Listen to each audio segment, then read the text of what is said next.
Boy, where you been? It's TeeJay the artist. You rocking with me. You are the smartest, and we back with another video, man. And today, Jimmy High Roller.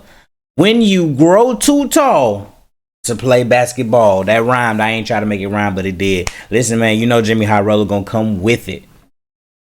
About to get straight into the video, man. Like, comment, subscribe, all that good stuff, man. Let's do it.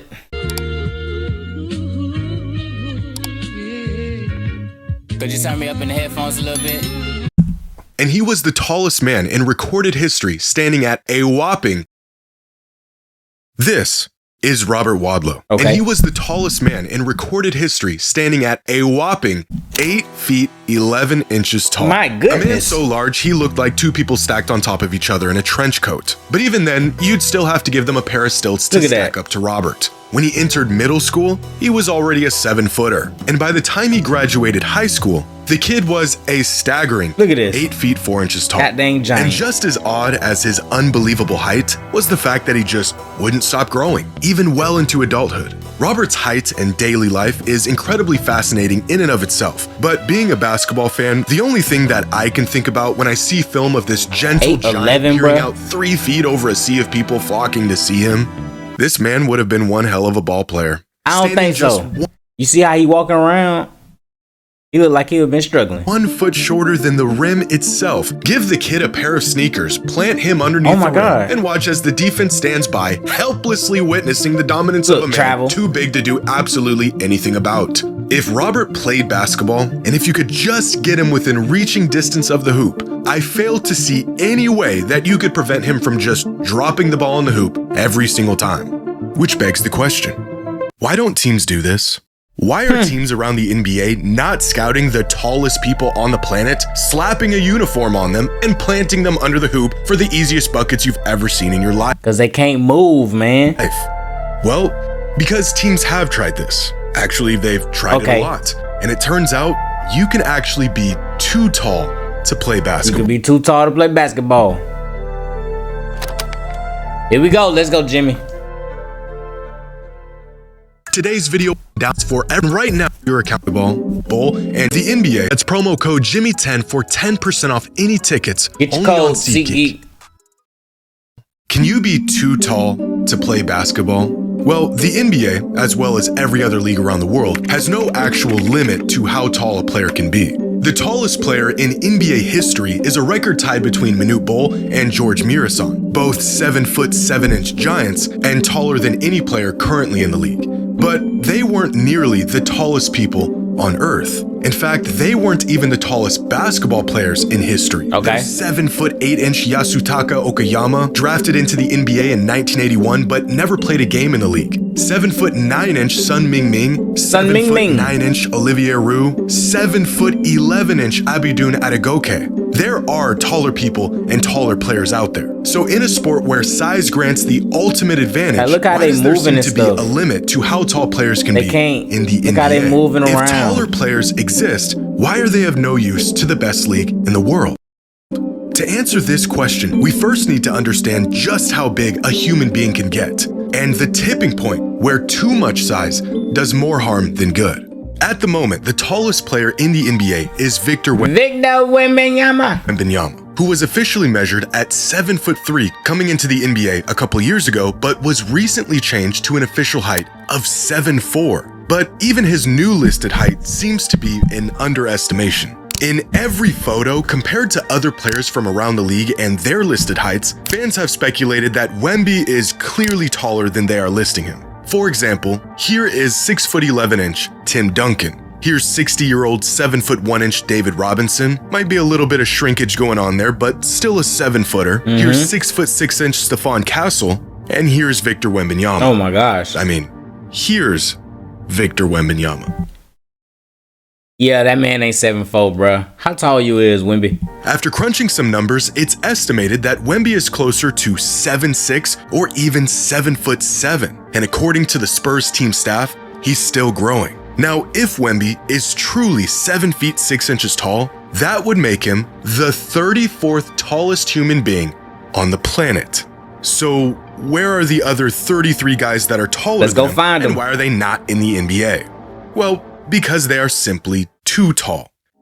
8'3", 8'1", 8'1", 7'11", 8'1", 7'11", all of these men have a few things in common. They're all incredibly tall. He can't even fit in the elevator. None of them play sports, and they all suffer from genetic disorders that made them as tall as they are. No human has ever naturally grown to this size. Instead, the supersized stature of these individuals is due to a rare disorder called gigantism, a condition where the body produces excessive growth hormone, leading to abnormal and excessive height. But the result of this condition is not just extreme size, but a laundry list of medical issues that almost always accompany it. Spinal pain, joint pain, sleep apnea, carpal tunnel, cardiovascular and respiratory issues, insulin resistance, and even neurological conditions. Sheesh. In the cases of these rare individuals, they become so big that their body has trouble even functioning and completing normal everyday tasks, let alone pursuing a career in athletics. Basketball, right. Although there is one exception.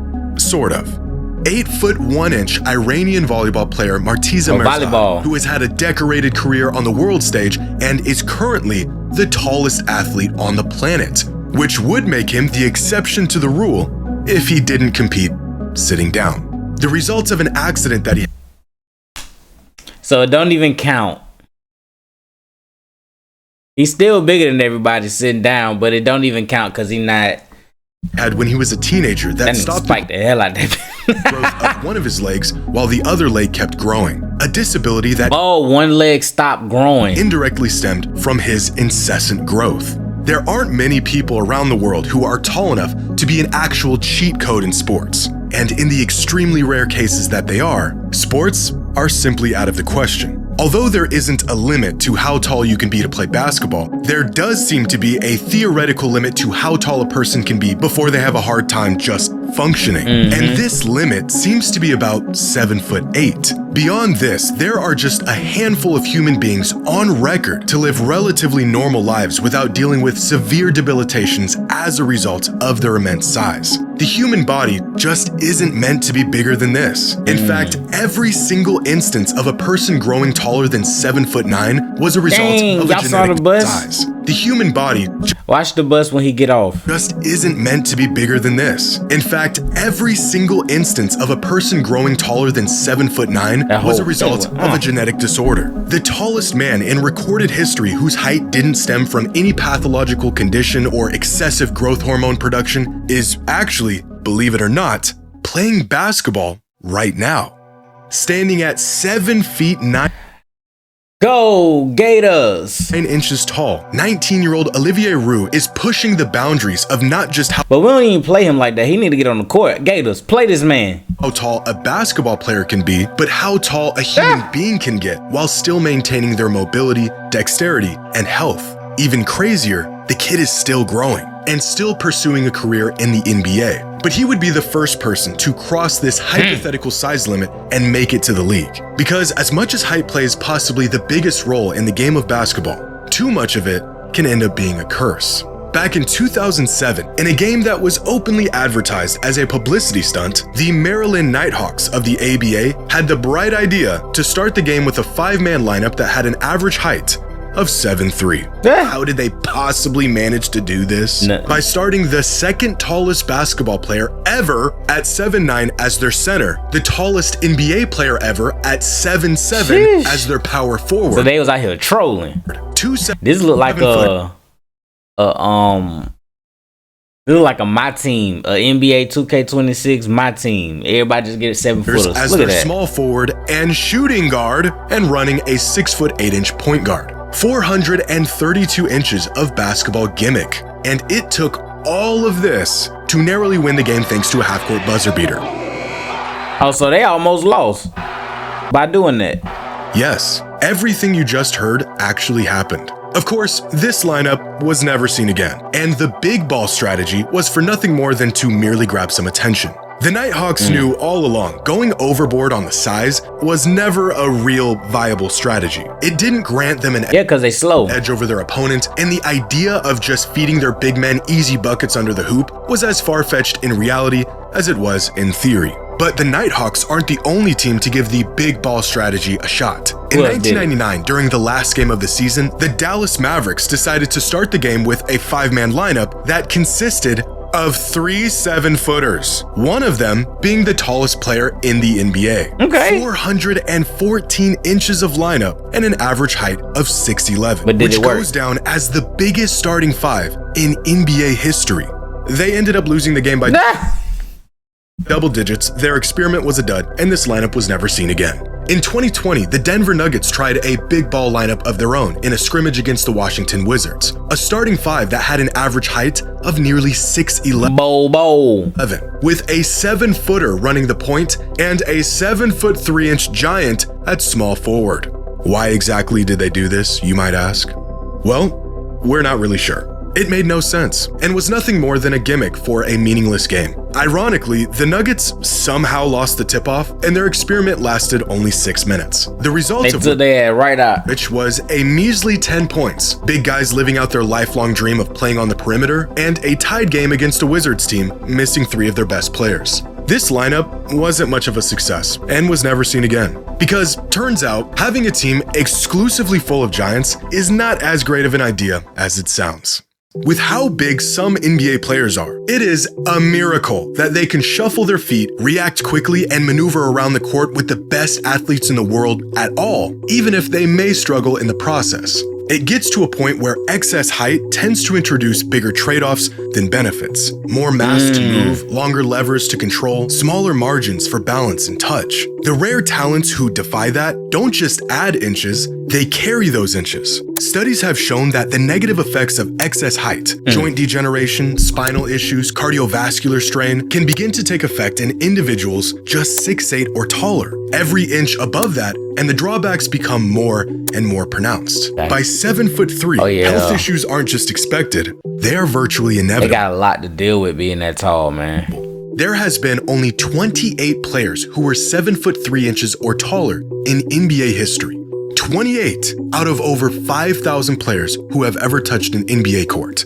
Out of these 28, 11 of them didn't even play a full season worth of games. Players that were short-term projects that just didn't pan out. And out of the 17 that did, 8 of them were forced to retire due to injury or a combination of multiple injuries, which leaves 9. 9 players in the history of the NBA who were mobile and skilled enough to play against the best players in the world while remaining healthy enough to stay on the court. Why don't NBA teams just get the largest human beings on the planet and take advantage of their size? Well, they do. It's just incredibly rare to find an individual who meets the requirements. In other words, players like Manute Bol, George Mirasan, Yao Ming, Victor Wembanyama are not just pushing the limits of how tall you can be to play basketball. They are at the boundary of how tall a person can be without medical intervention. The fact that these guys were able to move around without pain and live normal lives at all is astonishing. Add in a strict physical regimen, getting up and down a basketball court for an entire career, and keeping up with some of the best athletes in the world. And these guys are physical anomalies who have defied biomechanical expectations. How tall can a basketball player possibly be? Well, look around courts all over the world, and you'll get your answer. Online, there is a list of the tallest people in the world. Now, this list doesn't include every single extremely tall person, but it does include everyone over 7'3" that has been officially measured and verified. And among all of these individuals, 87 of them are alive today. 87 human beings across the entire planet who are officially at least 7 feet 3 inches tall. Of these 87 people, 49 of them have played or are currently playing professional basketball. That is 57%, meaning that the majority of giants alive today were at one point or are currently pro basketball players. Even crazier, 27 of them played or are currently playing in the NBA.